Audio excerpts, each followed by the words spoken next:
ओम शांति। आवाज आ रहे हैं? जी हाँ जी आ रहे हैं। ओम शांति। बोलिए। आवाज आ रहा है ना? बस ठीक। ओम शांति। तो विशेष आज मैसूर सब जोन के खास मैसूर में भट्टी चल रही, विशेषता संपन्न भट्टी। तो वास्तव में मैसूर में कई बार जाना हुआ।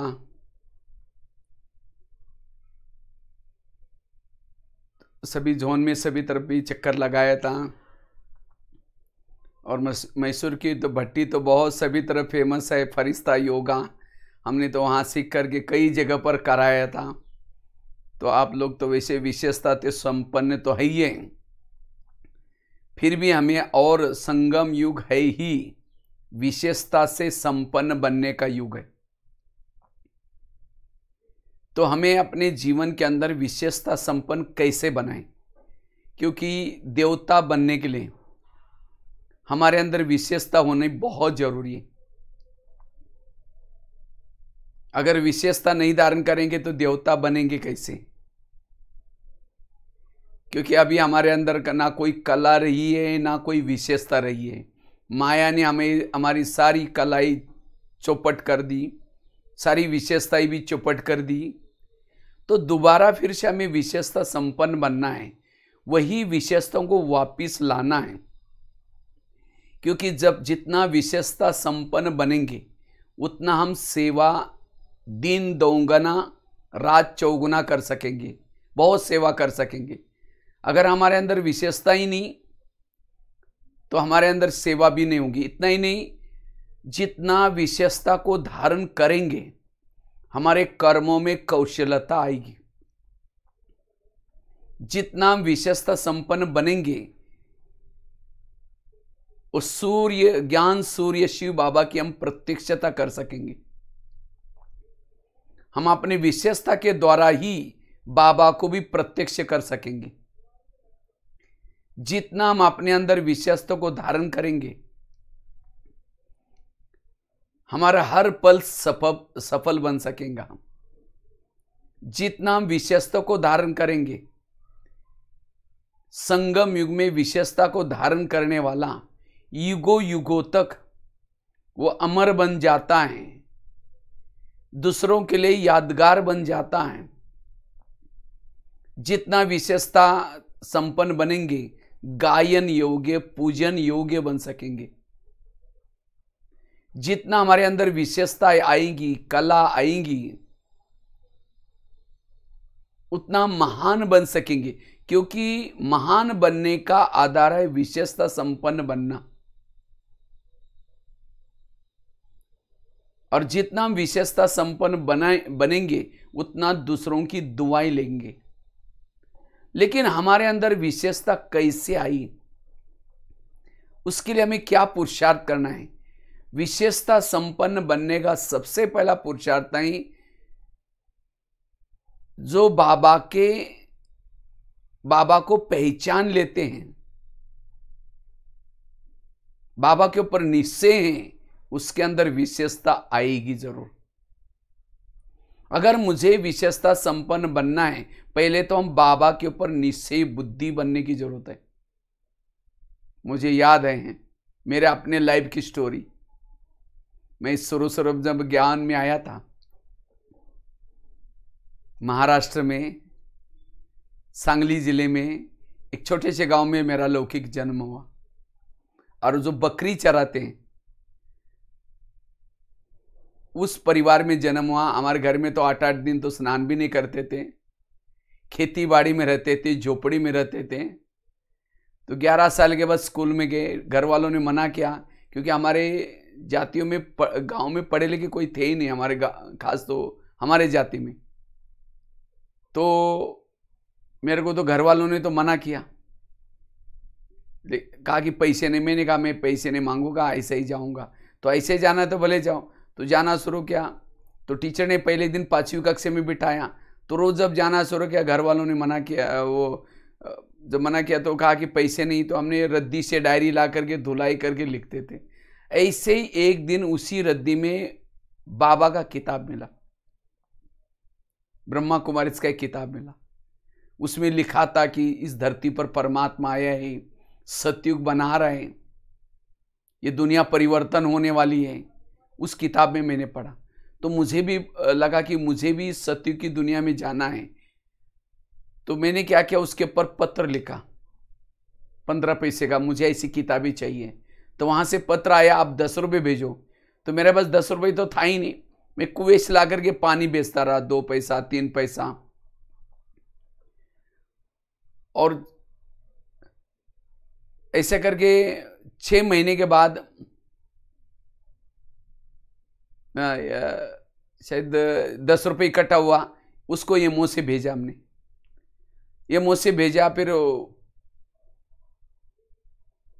एक एक किताब आई और 2-3 साल तक ऐसे ही उस किताब के माध्यम से ज्ञान में चले, लेकिन मेरा पूरा विश्वास था, निश्चय था। 2-3 साल के बाद बड़े शहर में गए थे पढ़ने के लिए, तो वहां एक ब्रह्मा कुमारी की गीता पाठशाला मिली। तो वहां मैंने जाना शुरू किया सेंटर पर।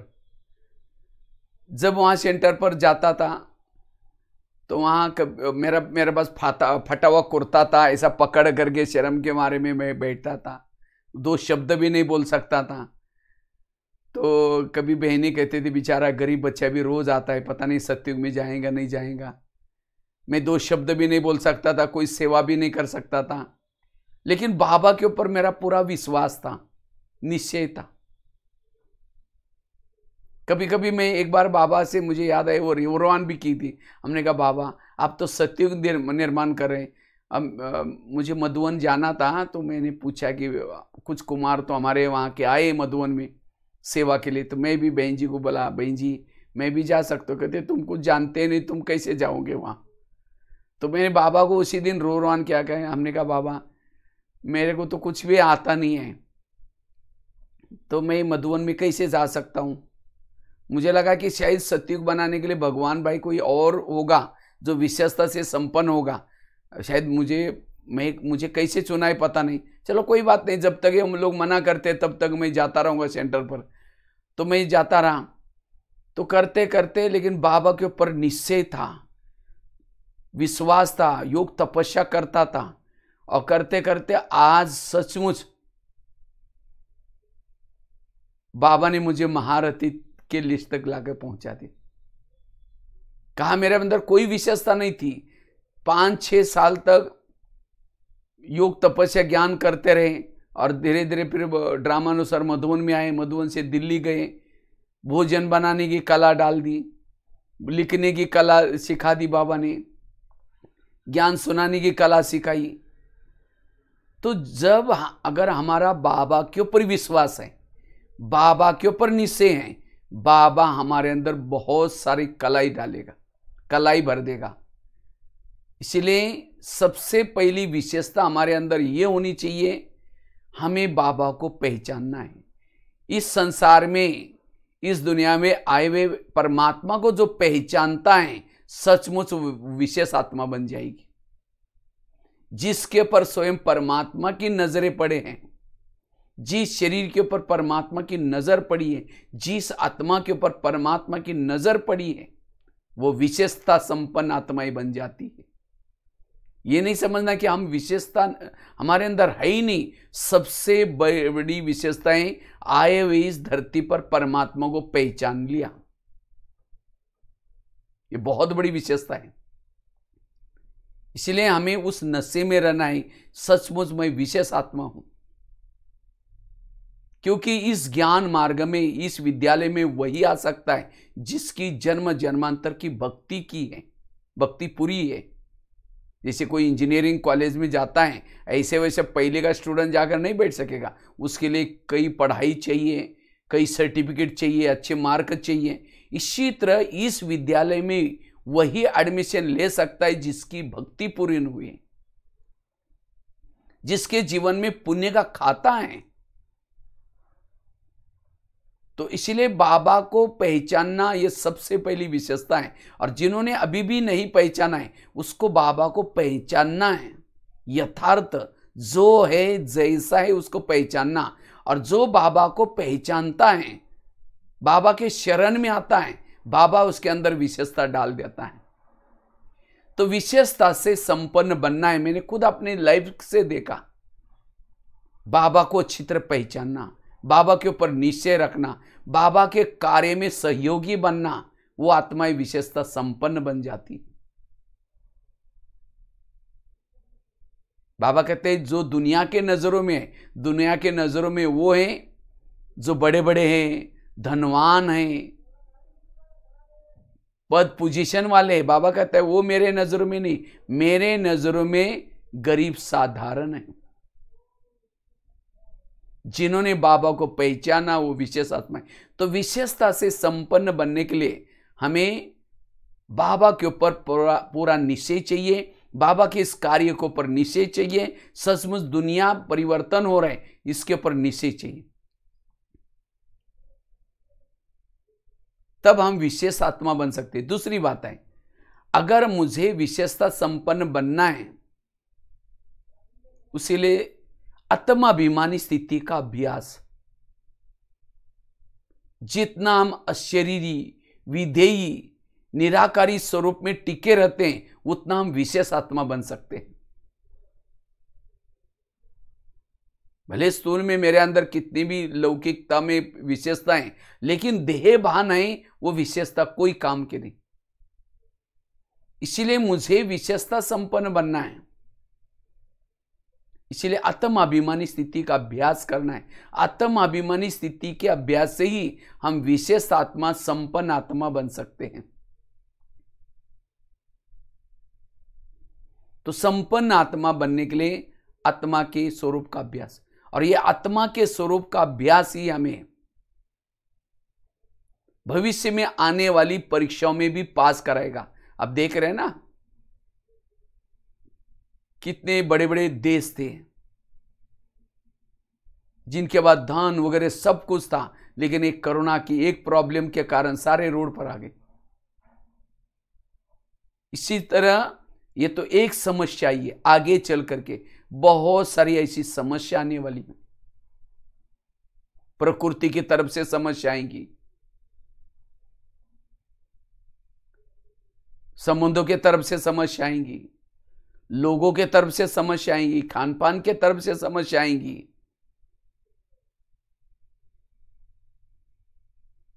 इसलिए उन समस्याओं में पास होने के लिए हमें यह अशरीरी का अभ्यास, विधेयी स्थिति का अभ्यास बहुत जरूरी है। और जो ये अभ्यास करते हैं वो विशेष संपन्न आत्मा बनते हैं,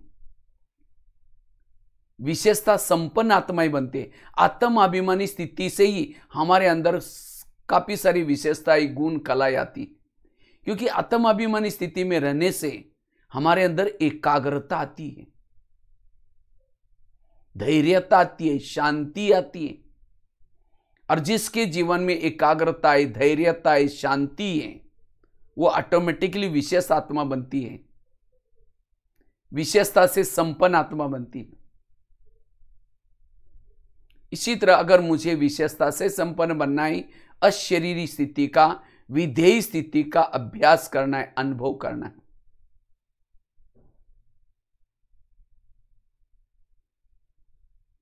इस स्थिति के द्वारा ही, अगर आत्माभिमानी नहीं है, परमात्मा को नहीं पहचानना है, सारी विशेषता कोई काम की नहीं, वो हद की हो जाती है। लेकिन बेहद की विशेषता संपन्न बनना है तो मुझे चाहिए सदा ये आत्मिक स्वरूप का अभ्यास करना। देखो, दादियाओं का जीवन कम पढ़े लिखे थे, लेकिन उन्होंने आत्मनिश्चय और परमात्मा के विशेष निश्चय के ऊपर आज कहां तक पहुंचे। पढ़े लिखे लोगों को भी पढ़ाया, क्यों? उन्होंने आत्मा का अभ्यास किया।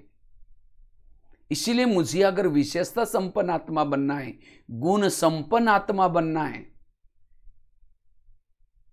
इसलिए आत्माभिमानी स्थिति का अभ्यास करना है। और जितना ये अभ्यास करते रहेंगे, जैसे अंधेरे में दीपक जलता, एक ही दीपक है, सबका ध्यान उस दीपक के तरफ जाएगा।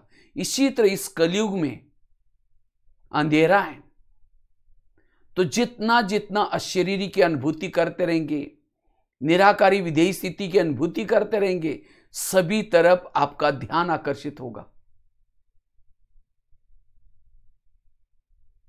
अब लोगों को ज्ञान से केवल बुलाने की जरूरत नहीं, लेकिन हमें अशरीरी बनना है, विधेयी स्थिति में रहना है। उतना उतना सेंटर के तरफ अपने आप लोग आकर्षित होंगे, अपने आप आएंगे। इसीलिए मुझे अशरीरी विधेयी स्थिति का अभ्यास करना है। विधेयी स्थिति से, अशरीरी स्थिति से हम विशेष आत्मा, संपन्न आत्मा बन सकते हैं। चाहे गुणों से संपन्न बन सकते हैं, चाहे विशेषता से संपन्न बन सकते हैं, क्योंकि इस स्वरूप में टिकने से हमारा हर कार्य विशेषता संपन्न, चलना भी विशेषता स्वरूप बन जाएगा, बोलना भी विशेषता स्वरूप बन जाएगा, अलौकिक दिखाई पड़ेगा, उसमें लौकिकता दिखाई नहीं पड़ेगी। क्योंकि इस स्वरूप में टिकने से हम निरंतर प्रभु के साथ कनेक्ट रहते हैं। इस स्वरूप में टिकने से रात को सोए योग लगा रहेगा, रास्ते में चल रहे योग लगा रहेगा। इस स्वरूप में टिकने वालों के वाणी में बल आता है, दृष्टि में बल आता है। इतना ही नहीं, उसके इर्द गिर्द में गुण और शक्तियां होती है। अशरीरी स्थिति में रहने से, विधेयी स्थिति में रहने से हमारे इर्द गिर्द में गुण और शक्तियां होंगी, और जो गुण और शक्तियां जिसके पास है वो विशेषता संपन्न आत्मा है। आज कई भाई बहनें कहते हैं, पता नहीं मुझे सहन ही नहीं होता, मुझे तुरंत गुस्सा आता है। सहन करने का पुरुषार्थ नहीं करना है। जैसे बीज बोते हैं, बीज बोएंगे उसको वृक्ष आएगा, वृक्ष को फल लगते हैं। इसी तरह बीज बोया ही नहीं, वृक्ष आएगा नहीं, फल लगेगा नहीं। इसी तरह जिन्होंने अशरीरी का अभ्यास किया नहीं, विधेयी स्थिति का अभ्यास किया नहीं, उसके जीवन रूपी वृक्ष में सहन शक्ति, धैर्यता, सत्यता गुण कैसे आएंगे? इसलिए अगर मुझे विशेषता संपन्न बनना है, मुझे अशरीरी का अभ्यास करना है, विधेयी स्थिति का अभ्यास करना है, इससे मेरे जीवन में गुण और शक्ति आएंगी। और जिसके जीवन में गुण और शक्ति है, और सबसे बड़ी शक्ति है सहन शक्ति। सहन शक्ति बड़ी बहन है, बाकी शक्तियां उसकी छोटी बहन है। अगर बड़ी बहन आएगी, छोटी बहनें भी आएंगी। छोटी बहनें आएंगी, दैवी गुण शक्तियों के बच्चे हैं। हर शक्ति के 3-3, 4-4 बच्चे हैं। इसीलिए मुझे अगर गुण संपन्न बनना है, विशेषता संपन्न बनना है, मुझे इस विधेयी स्थिति के अभ्यास में लगाना है। देह भान वालों के पास विशेषता नहीं आएगी, गुण नहीं आएंगे, शक्तियां नहीं आएंगी। इसलिए अशरीरी का अभ्यास, विधेयी स्वरूप का अभ्यास,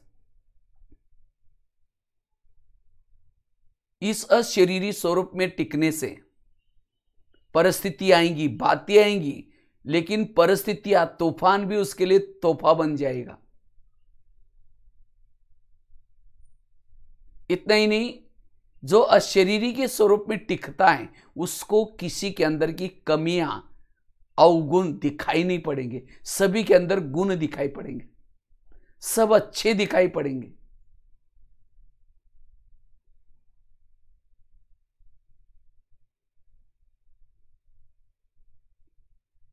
इसलिए समस्याओं का समाधान कर सकेंगे, अतीन्द्रिय सुख मिलेगा। उसके चेहरे में सबसे अच्छी विशेषता आएगी, वो सदा हर्षित मुख रहेगा, खुश रहेगा। और जो खुश है, हर्षित मुख है, विशेषता संपन्न बन जाता है। तो मुझे विशेषता संपन्न बनना है गुप्त रीति से। मैं आत्मा हूं, मैं अशरीरी हूं, इस स्थिति का अभ्यास करना है।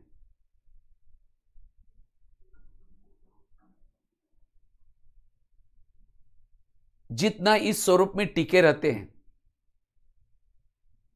कहीं भी हमारी संसार में आंख डूबेगी नहीं। अशरीरी स्थिति में रहने वाला, विधेय स्थिति में रहने वाला एक परमात्मा के ऊपर प्रभावित होगा। वो इस संसार में उसकी बुद्धि ना अटकेगी, ना लटकेगी, ना छिटकेगी, ना भटकेगी। उसके बुद्धि का लंगर इस संसार से उठ जाएगा।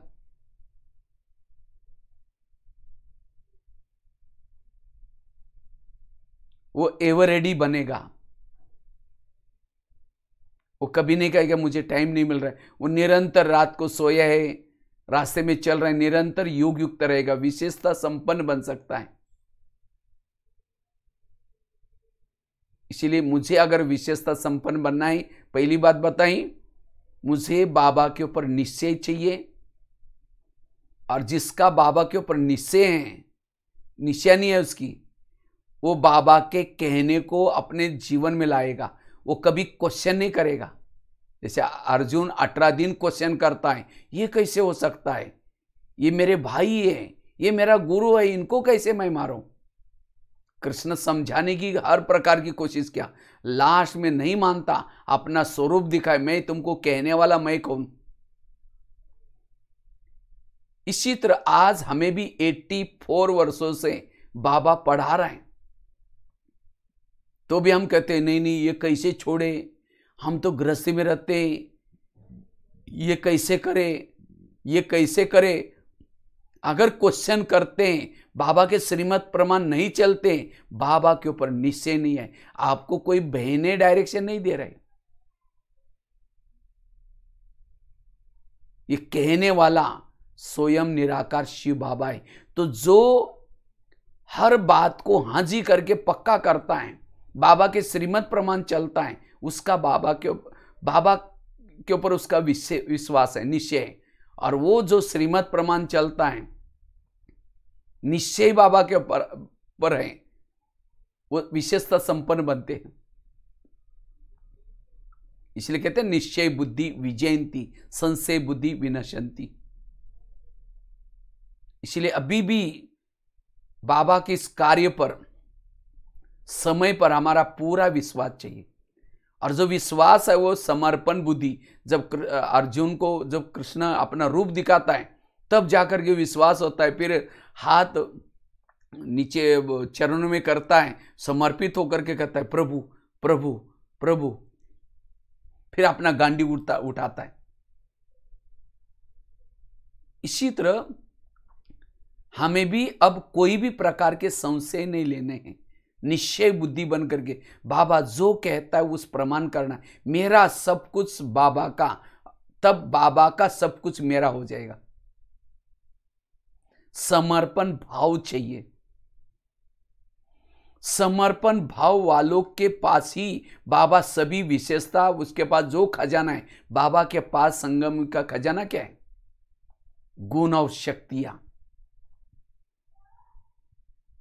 प्रभु हमें अपने अंदर की विशेषता, गुण, कला, जो भी कुछ खजाना है प्रभु का, वो तब देगा जब हम समर्पण भाव बनेंगे। और समर्पण भाव वालों का बाबा के ऊपर निश्चय चाहिए, मेरा सब कुछ बाबा आपका। और बाबा कहेगा बच्चे मेरे पास जो है मेरा सब तुम्हारा। संगम युग के सारे खजाने अगर प्रभु हमको देता है, शक्तियों के, गुणों के खजाने, हम विशेषता संपन्न बन सकते हैं। अब खजाना सपूत वालों को ही खजाना मिलते हैं। सपूत अर्थात जो उसके श्रीमत प्रमाण चलता है, बाबा के ऊपर विश्वास है, उसको ही वो खजाने मिलेंगे। और उतना वो आत्मा विशेषता संपन्न बनती है। भले गृहस्थी में रहते हैं, भले समर्पित है, कैसे भी हैं, लेकिन बाबा के ऊपर पूरा पूरा विश्वास। इसीलिए बाबा कहते हैं मुझे पहचानने वाले कोटों में कोई। अभी भी बाबा के ज्ञान में चलने वालों ने भी बाबा को अच्छी तरह नहीं पहचाना है। अगर बाबा को पहचान लिया, उसके श्रीमत प्रमाण चलेंगे। तो विशेषता संपन्न बनने के लिए पहली बात बताई, बाबा के ऊपर विषय समर्पण भाव, बाबा के ऊपर निश्चय समर्पण भाव, उसके श्रीमत प्रमाण चलना।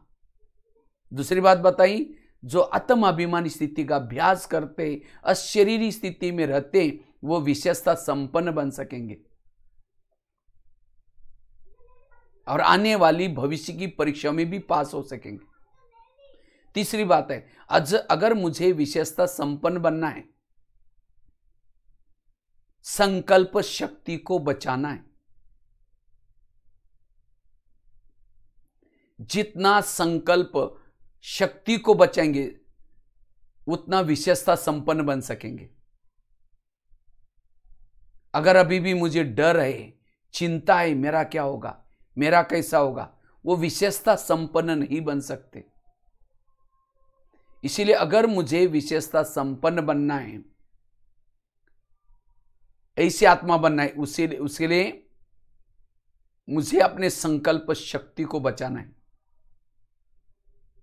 चलो 5:30 का ट्रैफिक कंट्रोल करेंगे, उसके बाद फिर आगे सुनेंगे, बाबा को याद करेंगे।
तो बात चल रही थी,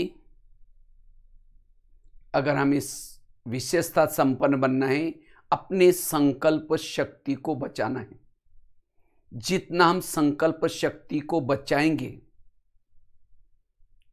हम विशेषता संपन्न आत्माएं बन सकते हैं। और वर्तमान समय अपने संकल्प शक्ति को बचाना बहुत जरूरी है, क्योंकि संकल्प सबसे बड़ा खजाना है।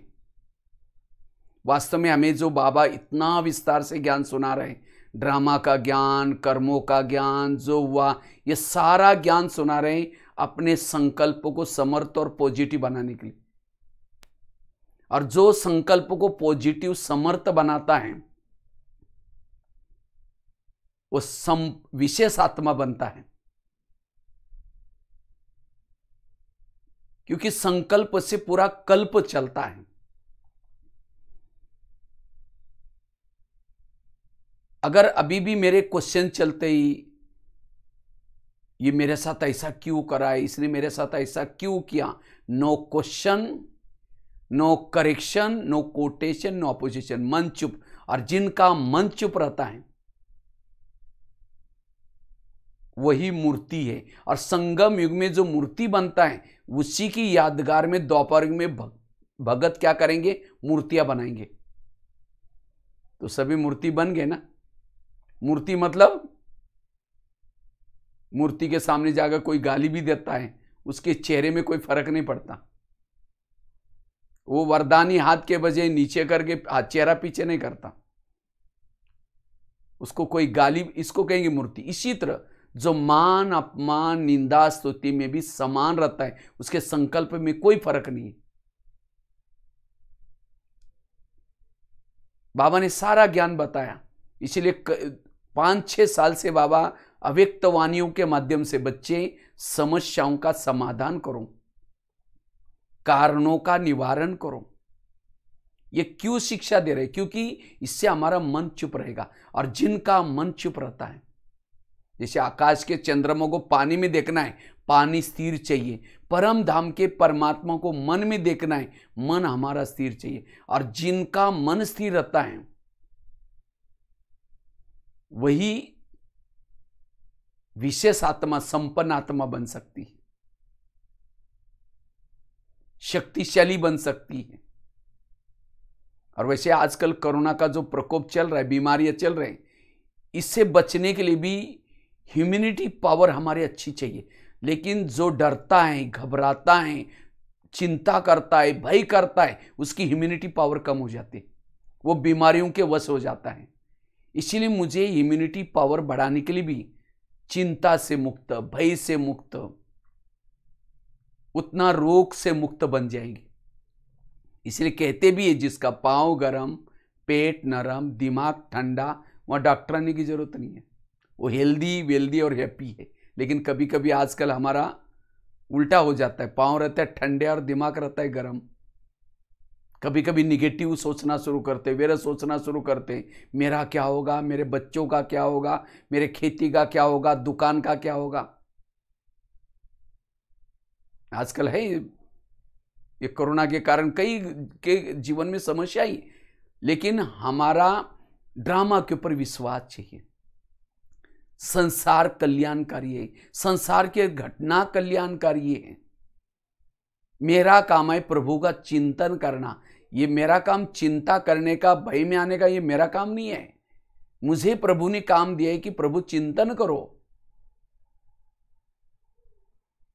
अगर चिंता करते इसका मतलब प्रभु के ऊपर विश्वास नहीं कि मेरी ये नैया पार करा देगा, विश्वास नहीं है। इसलिए अपने मन को चुप रखना। ये समस्या आई है, चली भी जाएगी। जैसे यात्रा करते, यात्रा में साइड सीन्स आते भी चले भी जाते, इसी तरह कोरोना की समस्या आई है, चली भी जाएगी। चिंता करेंगे, भय करेंगे, भय में रहेंगे, वो बीमारी का असर पड़ जाएगा।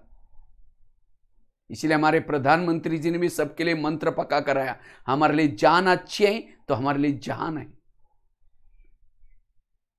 बच्चे ने ग्लास गिराया, इतना गुस्सा करेंगे, तेरे को अक्ल नहीं, तुम कमा के लाओ तो पता चलेगा। ग्लास था 10 रुपए का, गुस्सा करेंगे, हार्ट में प्रॉब्लम आएगा, 10 लाख रुपए का ऑपरेशन करना पड़ेगा। ग्लास भी गिरा, कोई बात नहीं बेटा, दूसरा ले लेंगे, कोई बात नहीं। ग्लास से भी महत्व के मेरे संकल्प। इसीलिए जो इस ज्ञान के आधार से संकल्प को समर्थ रखता है, पॉजिटिव रखता है, वो विशेषता संपन्न आत्मा बनती है। गुणों से संपन्न आत्मा बनती है। थोड़ा निगेटिव सोचा, सहन शक्ति भाग गई, सहन शक्ति भाग गई, बाकी शक्तियां भी भाग गई। इसलिए मुझे विशेषता संपन्न, गुण संपन्न बनना है। तो इसलिए व्यर्थों से मुक्त बनना, सदा समर्थ रहना, पॉजिटिव रहना। और जो पॉजिटिव रहता है, व्यर्थों से मुक्त है, विशेषता संपन्न बनता है। और मेरे संकल्प ना चले, इसलिए कर्म गति को याद रखना। हमारे आसपास के जितने लोग हैं, कोई मुझे देने के लिए, कोई मेरे से लेने के लिए। रिटर्न जर्नी है, सबको वापिस जाना है। हमने जो द्वापर से लेकर के एक दूसरे के साथ हिसाब किताब बनाए हैं, प्रकृति के साथ हिसाब किताब बनाए हैं, जाने अनजाने या देह भान होकर के, उन हिसाब किताब को चुक्त करना है। तो ऐसी अगर बातें आती भी हैं तो टेंशन में नहीं आना है, निगेटिव नहीं सोचना है, पॉजिटिव रहो। जो समस्या के समय पॉजिटिव रहता है, प्रभु के ऊपर विश्वास रखता है, निगेटिव नहीं सोचता, समर्थ रहता है, वही समस्या, वही परिस्थिति है, उसके लिए तूफान भी तोहफा बन जाएगा। और जो निगेटिव सोचता है, विरह सोचता है, वो परिस्थितियां, विघ्न उसके जीवन में श्राप बन सकती है, डुबा सकती है। इसलिए वर्तमान समय अगर मुझे विशेषता संपन्न बनना है, गुण संपन्न बनना है, अपने संकल्प शक्ति को बचाना है। कुछ भी नहीं सोचना, असोच बनो। No question, no correction, no quotation, no opposition, मन चुप। यह बहुत बड़ा योगदान है हमारा। इससे वायुमंडल अच्छा बनेगा। ड्रामा में ऐसी ऐसी आगे चल करके बातें आएंगी, लेकिन हमें बाबा ने सब कुछ बताया, तुम मन को चुप रखना बस। इसको कहेंगे साक्षी अवस्था। वो कर्म योगी, जो संकल्प को बचाता है, वो कर्म योगी बन सकता है, समय सफल करेगा। इसलिए विशेषता संपन्न बनने के लिए समर्थ रहना, पॉजिटिव रहना, सदा समर्थ सोचना है, कम सोचना है।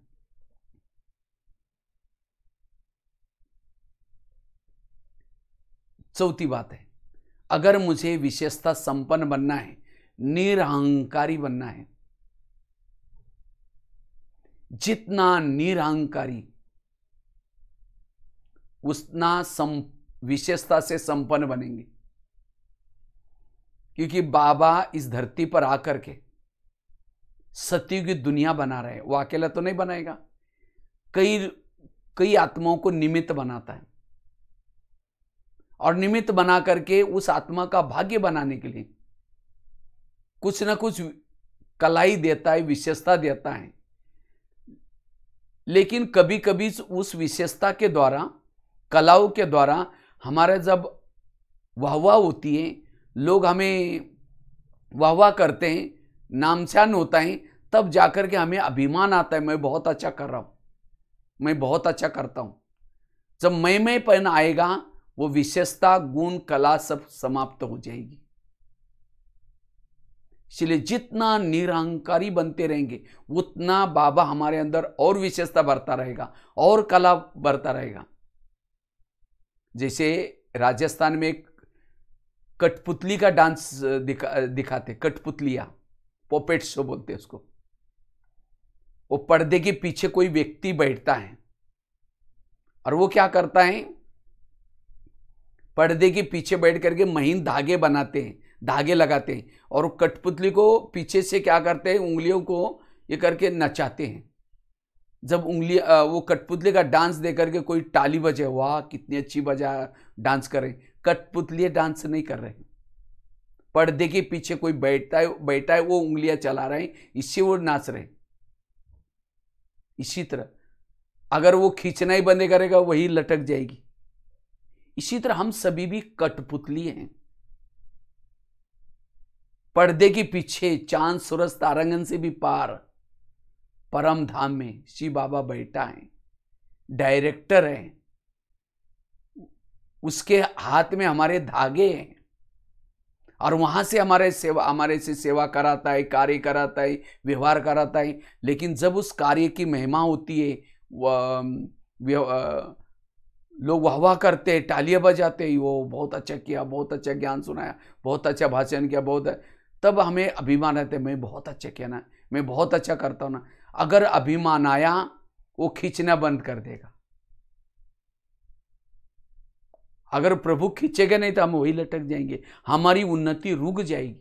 इसीलिए कोई भी कार्य कराया, बाबा ने कराया, बाबा कौन कराता है। इसीलिए दादी हमेशा, जानकी दादी दो शब्द बोलती थी, मैं कौन और मेरा कौन। मैं आत्मा और मेरा जीव बाबा। मम्मा हमेशा कहती थी, करण कारावन हार करा रहे, हुक्मी हुक्म चला रहे। दादी, बड़ी दादी, दादी प्रकाश मणि भी, दादी कभी नहीं कहती थी कि दादी कह रहे, मैं कह रही हूं, नहीं कहती थी। दादी का ये विचार है, दादी की राय है, मैं शब्द कभी यूज नहीं किया। दादी ने भी 3 शब्द, निर्माण, निर्मल वाणी, निर्माण था। दीदी भी हमेशा कहती थी, मर मर मर, झुक झुक झुक, सीख सीख सीख। जीवन में मरना सीखो, झुकना सीखो, सीखना सीखो। ब्रह्मा बाबा ने भी अंतिम समय 3 शब्द बोल के गए, बच्चे निराकारी बनो, निर्विकारी बनो, निरहंकारी बनो। और जितना निरहंकारी बनेंगे उतना हम विशेषता संपन्न, प्रभु हमें यूज करेगा। क्योंकि अभिमान आने से गुण और कला, विशेषताएं सब मुरझा जाती है। अभिमान आया, गुणों का गुलदस्ता मुरझा जाता है। रावण के पास सब कुछ था, सोने की लंका थी, ज्ञानी था, लेकिन एक अभिमान आने के कारण उसका क्या हो गया, पूरा परिवार को लेके खत्म हो गया।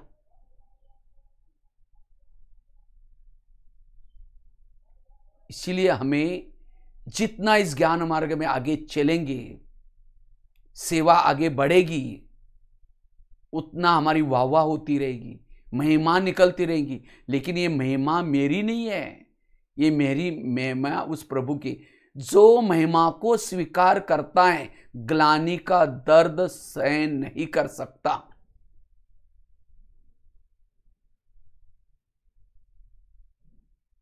इसीलिए मुझे विशेषता संपन्न बनना है, निरहंकारी बनना है।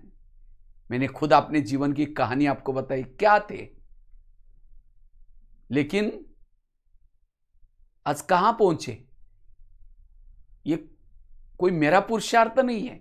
बाबा ने मुझ आत्मा का भाग्य बनाने के लिए ये मेरे पास जो कला दी है, इतना ही नहीं, नाम भी अपना, मेरा नाम इतना सुंदर दिया है। भगवान ने अपना भाई बनाया, भगवान भाई बनाया, वो सब उसकी महिमा है, मेरा कुछ नहीं है। मैं तो बकरी चराने वाला, कहाँ कुछ भी नहीं आता था। लेकिन मैंने अपने जीवन के लिए बहुत सुंदर एक स्टोरी याद रखी। एक व्यक्ति ने एक गधा पाला था और उस समय उन्होंने एक नया मकान भी बनाया था। जब नया मकान बन गया तो लगता है सारा सामान अभी शिफ्ट करना है, कैसे लेके जाए। सोचता है चलो मेरे पास गधा है, उसके ऊपर ही लेके जाते हैं। सारा सामान शिफ्ट किया, लेकिन एक मूर्ति बची थी। लगता है कि मूर्ति कैसे लेके जाओ। कहते कोई बात नहीं, ये गधे के ऊपर लेके पहुंचे देते, लेकिन महंगाई बहुत ज्यादा है बाहर, अब कहाँ गाड़ी वगैरह घोड़ा मंगाएंगे, जो गधे के ऊपर रखते। उसको आइडिया ही, उसके ऊपर कपड़ा ढाकेंगे तो लोगों को क्या पता चलेगा अंदर क्या है।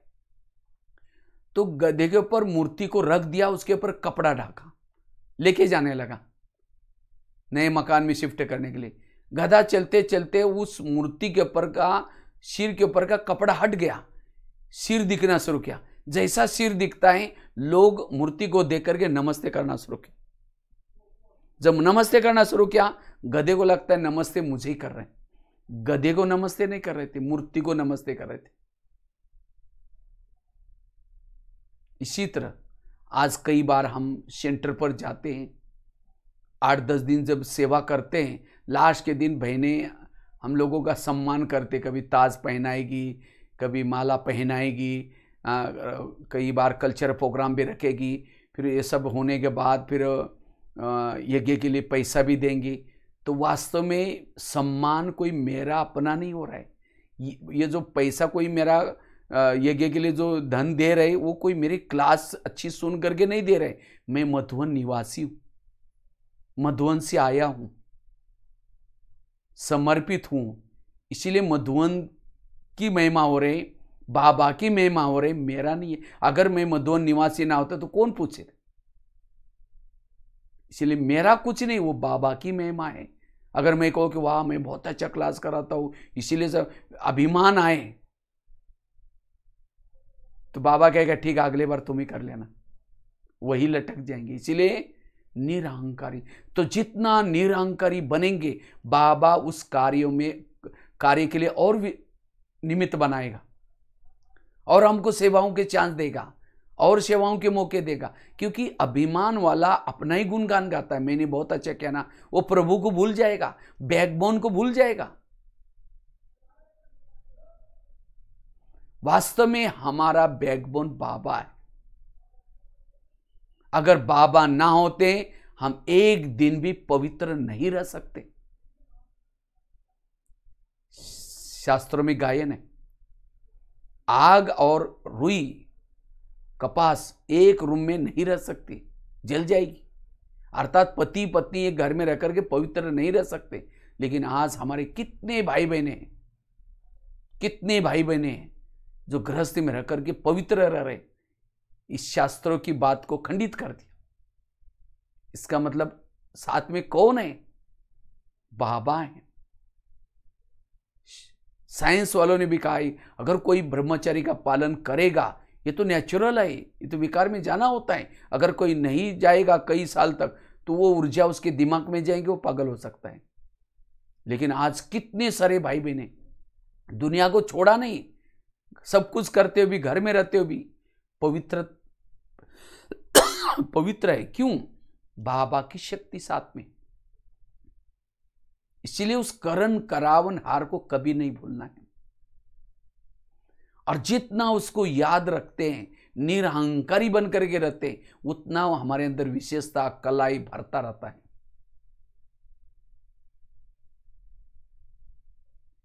आजकल कभी कभी हम आपस में भी खिटपिट होती रहती है। क्यों होती है? अभिमान के कारण।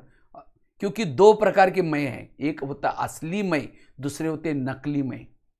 मैं इंजीनियर हूं, मैं डॉक्टर हूं, मैं ये हूं, मैं ये हूं, ये सब नकली मैं है। जो नकली मैं के स्वरूप में चलता है और उस अनुसार किसी ने उसको पूछा नहीं, सम्मान नहीं दिया, उसको फीलिंग आती है मुझे पूछा ही नहीं, मैं इतना ये हूं, सारी उसकी विशेषता खत्म, जीरो हो गई। और जो असली मय स्वरूप में रहता है, उसको कोई पूछे न पूछे, उसको अतीन्द्रिय सुख मिल रहा है, वो हर परिस्थिति में एकाग्र रहता है, विशेषता संपन्न बन जाता है। इसलिए असली मय के स्वरूप में टिकना, निरहंकारी। लेकिन निरहंकारी वाला ही निराकारी स्वरूप में टिक सकता है। इसीलिए बाबा ने यह शब्द यूज किया, बच्चे निरहंकारी बनो। तो जितना निरहंकारी का पुरुषार्थ करेंगे हम, तो चेक करना है कहीं मेरे अंदर अभिमान तो नहीं आता। एक घटना सुनाता हूं।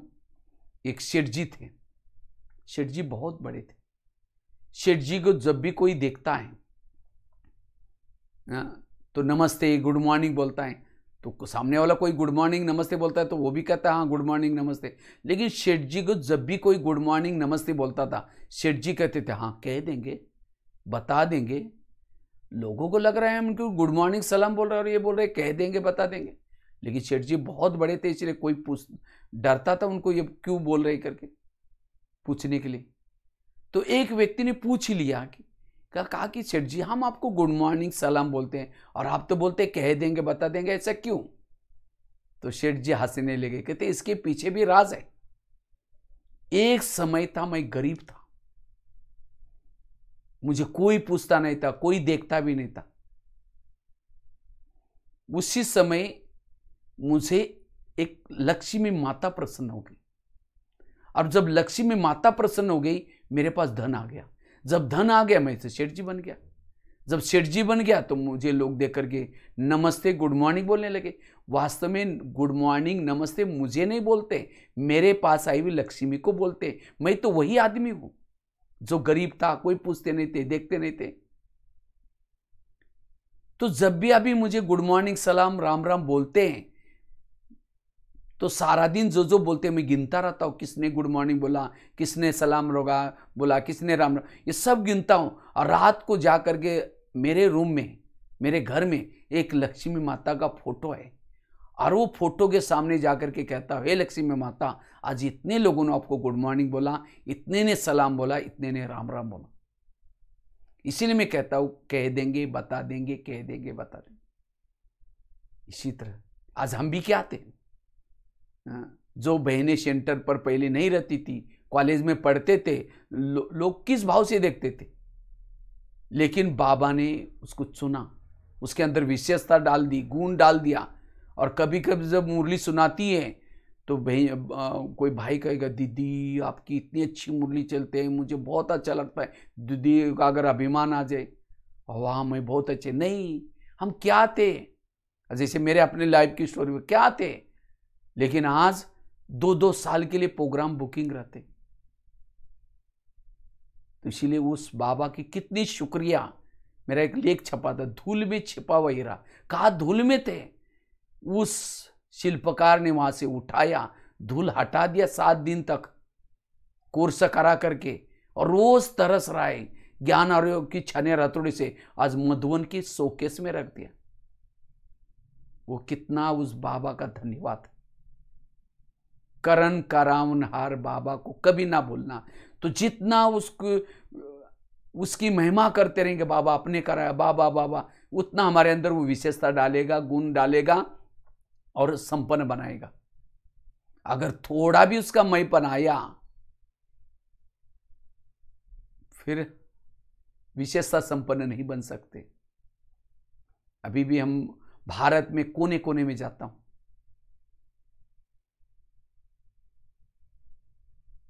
लेकिन हमेशा स्लीपर में जाता हूं, कम खर्च करके जाता हूं, क्योंकि मैं अपने आप को कहता हूं कि भगवान भाई तुम क्या थे, ये तो यज्ञ का पैसा है, उसको वेस्ट नहीं करना है, बाबा की सेवा में लगाना है। अगर मुझे अभिमान होता भाई मैं तो इतना अच्छी क्लास कराने वाला हूं, मैं फ्लाइट में जाऊंगा, एसी में जाऊंगा, नहीं, ये तो बाबा ने। तो इसीलिए जितना हम निरंकारी रहेंगे, वो बाबा की याद में रहेंगे, उतना हमारे अंदर कला आएगी। पांडव अंतिम समय में फेल हो गए थे, क्यों? सभी फेल नहीं हुए थे, उसमें केवल युधिष्ठिर पास हो जाता है। क्यों फेल हो गए? अभिमान आया था। 5 पांडव द्रौपदी कुत्ता जब पहाड़ी पर जा रहे थे तो चलते चलते द्रौपदी गिर गई। भीम उसकी महिमा करता है, कितनी अच्छी स्त्री थी, हमारे साथ में रही, जंगल में रही। युधिष्ठिर सुनता रहता है। कहा उसने सब कुछ छोड़ा, लेकिन एक बात नहीं छोड़ी, लगाव नहीं छोड़ा। इसलिए हमारे साथ नहीं आ सकती। आगे गया, नकुल गिर गया, सहदेव गिर गया, भीम गिर गया, अर्जुन भी गिर गया, केवल युधिष्ठिर और कुत्ता स्वर्ग में गए। क्यों? नकुल में बुद्धि का अभिमान था, सहदेव में सहयोग करने का अभिमान था, भीम के अंदर गदा युद्ध का अभिमान था, अर्जुन के अंदर तीर चलाने का अभिमान था, और केवल युधिष्ठिर कुत्ता चले गए। कुत्ता मतलब ईमानदारी। इसी तरह वास्तव में ये कराने वाला बाबा हमारे साथ में, वो कृष्ण की शक्ति को भूल गए। उनको लगा कि मैंने ही तीर चलाए। जब बार्बरिक उनको मिलता है, बार्बरिक भीम का पोत्रा, कहता मैं देख रहा था वो जो पांडव आपस में जब विजयी होने के बाद आपस में लड़ रहे थे, मेरे कारण ये हुआ, विजय हुआ, वो कहता है नहीं मेरे कारण, भीम कहता है मेरे गदा के कारण, वो कहता है, अर्जुन कहता है मेरे तीर के कारण हम विजय बने। उस समय बारबरी कहता है अरे ना तुम्हारी गदा थी ना तुम्हारे तीर थे, मैं देखता था तीर के सामने भी चक्र चलता था, गदा के सामने भी चक्र चलता था, और मैं एक चक्र को ही देखता था।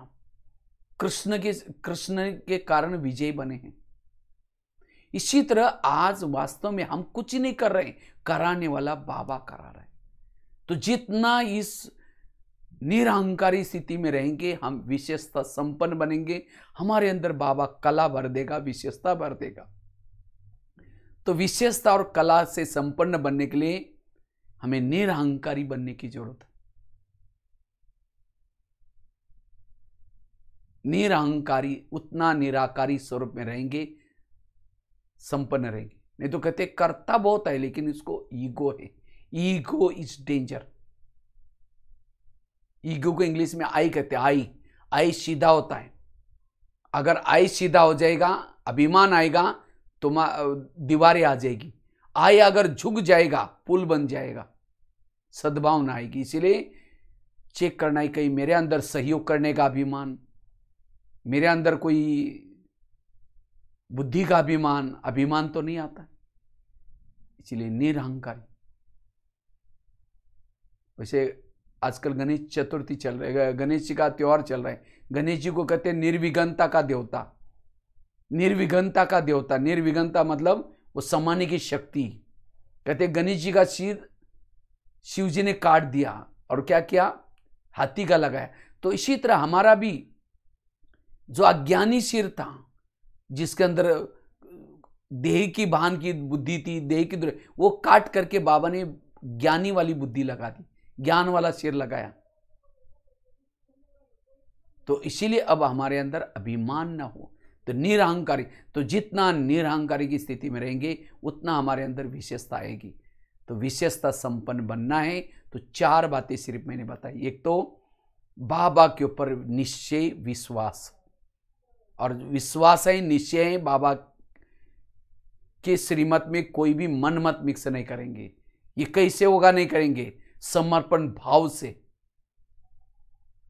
और जितना समर्पण भाव से हम सेवा करेंगे, कार्य करेंगे, विशेषता संपन्न बनेंगे। दूसरी बात बताई, निराकारी अशरीरी स्थिति में जितना रहेंगे उतना हम विशेषता संपन्न बन सकेंगे।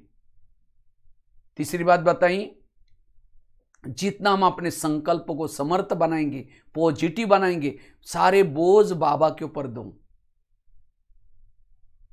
दादी प्रकाशमणि बहुत खुश रहती थी। तो दादी को मीडिया वालों ने पूछा, दादी जी आप इतनी खुश कैसे रहते? तो दादी ने बहुत अच्छी बात कही कि कही कि मैं रात को जब भी सोती हूँ बाबा के रूम में जाती हूँ और बाबा को कहते बाबा ये पांडवन तेरा, ज्ञान सरोवर तेरा, शांतिवन तेरा, सारे झोन तेरे, सारी बहनें तेरी, जिज्ञासु तेरी, मैं खुद भी तेरी, तुम जाने तुम्हारा काम जाने। इसी तरह हम भी रात को सोते समय बाबा ये दुकान तेरा, मकान तेरा, खेती तेरी, बच्चे तेरे, बहू बेटा तेरे, मैं खुद भी तेरा, तुम जाने तुम्हारा काम जाने।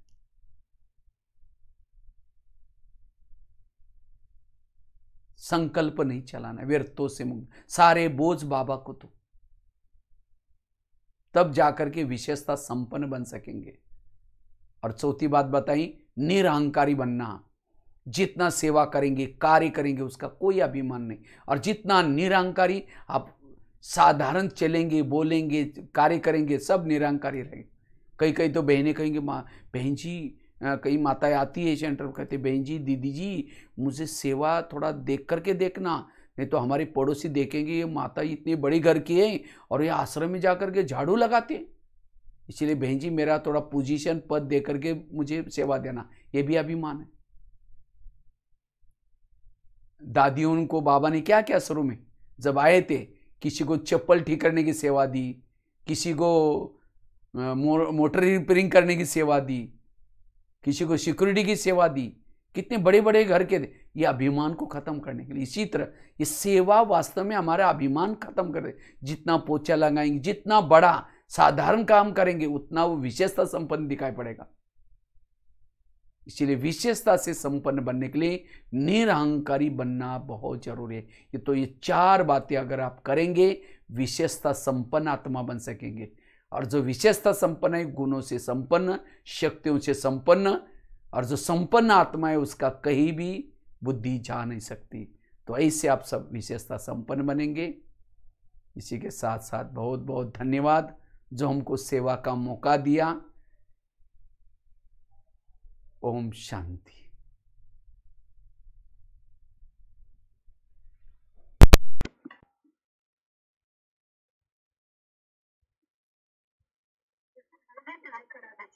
हाँ जी, योग करेंगे, कमेंट्री से द्वारा योग करेंगे, ठीक है। सभी कमर सीधी करके बैठेंगे।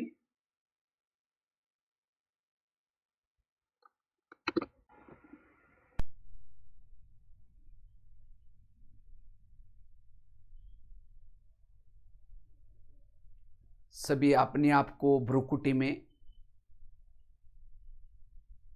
आत्मा के स्वरूप में स्थित रखेंगे। मैं आत्मा ज्योति स्वरूप हूं।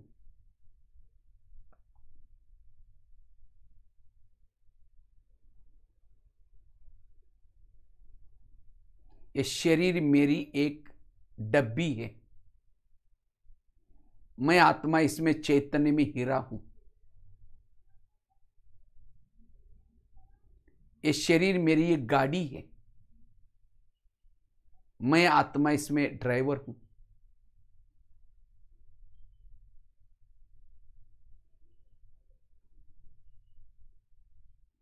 अब मेरी रिटर्न जर्नी है।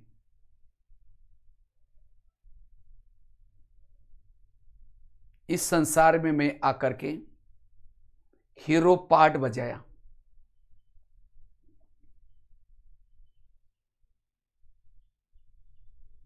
अब मुझे वापिस जाना है।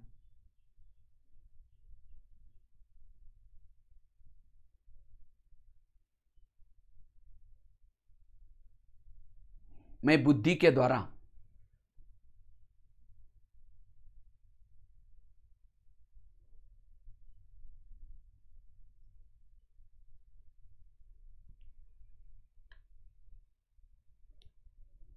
अव्यक्त वतन की तरफ जा रही हूं।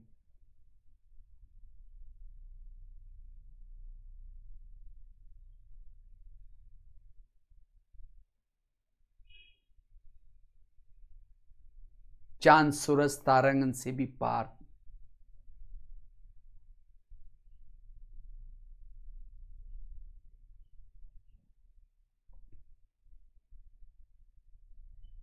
जहां फरिश्तों का राजा ब्रह्मा बाबा बैठा है।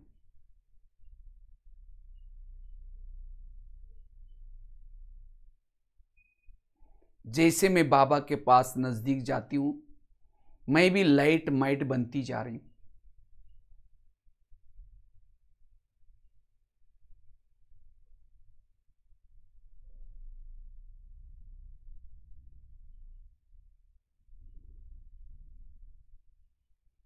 बाबा से शक्तियों को ग्रहण कर रही हूं।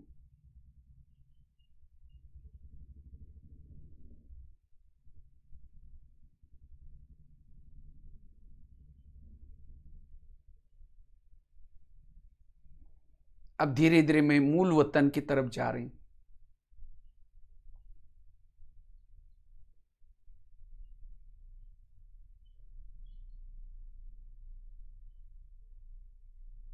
ज्ञान सूर्य की किरणों के नीचे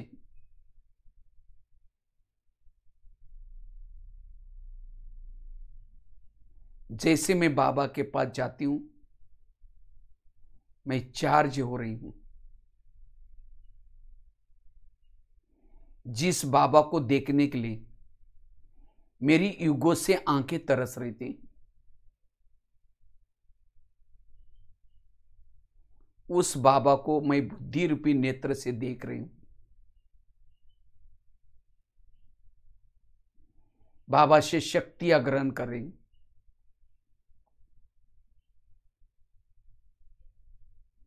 अपलक होकर के देख रही हूं।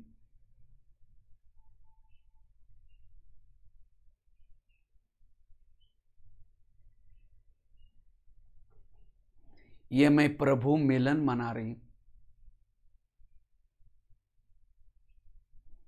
शिव बाबा शांति का सागर है,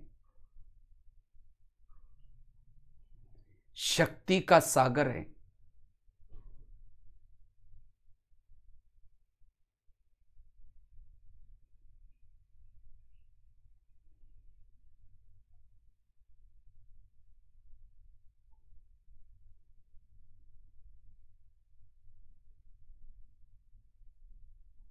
बाबा से शक्तियों को ग्रहण करके वापिस मैं धीरे धीरे फिर से अव्यक्त वतन में आती हूं।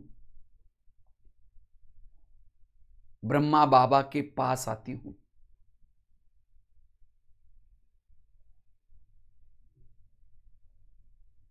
मुझे देख करके बाबा कह रहे हैं, तुम भक्तों के इष्ट हो, पूर्वज हो। इन शक्तियों को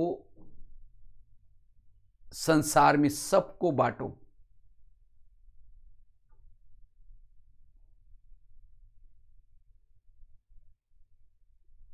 मैं विशेषता संपन्न आत्मा बाबा से शक्तियां लेकर के एक फरिश्ते के रूप में आकाश मार्ग से नीचे आती हूं।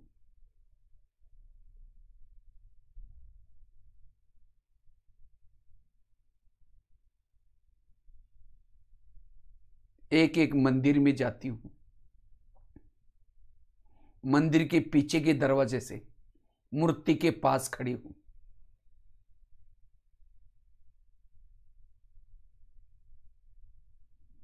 बाबा से प्राप्ति हुई शक्तियां दृष्टि के द्वारा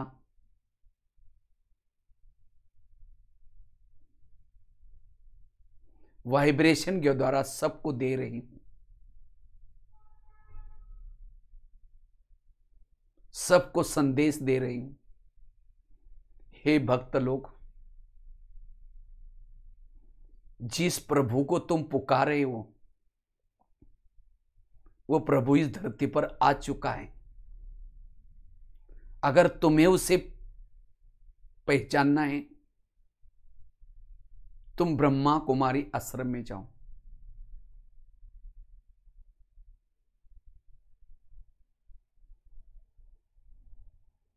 यह समय परिवर्तन का है। भक्ति का फल देने के लिए भगवान इस धरती पर आ चुके। अब सभी को वापिस जाना है। इस सोने का वक्त नहीं है।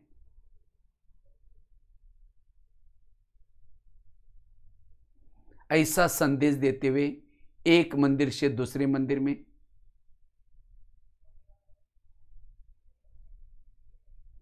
आकाश में स्थित होकर के एक एक शहर के ऊपर, गांव के ऊपर, देश विदेश में जाकर के वाइब्रेशन फैला रही हूं, संदेश दे रही हूं।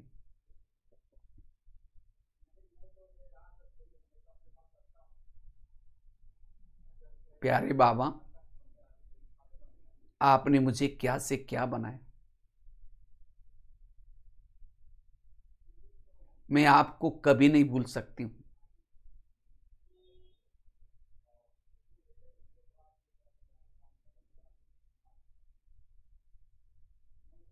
मैं लाइट माइट फैला रही हूं, वाइब्रेशन फैला रही हूं।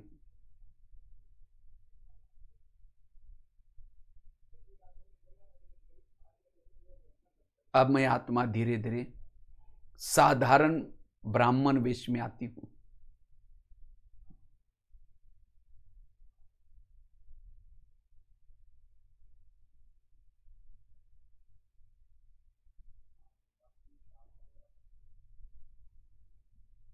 ओम शांति।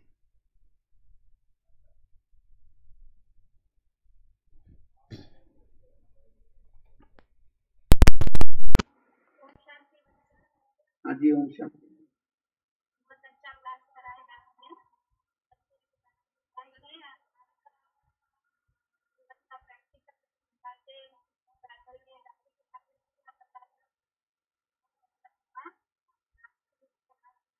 कराया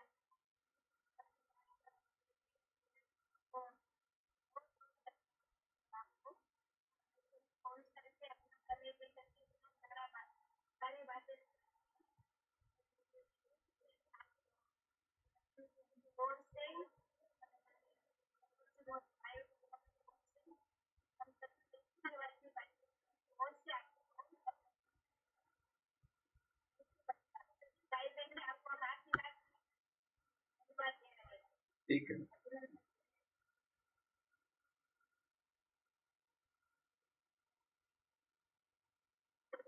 ओके, ओम शांति।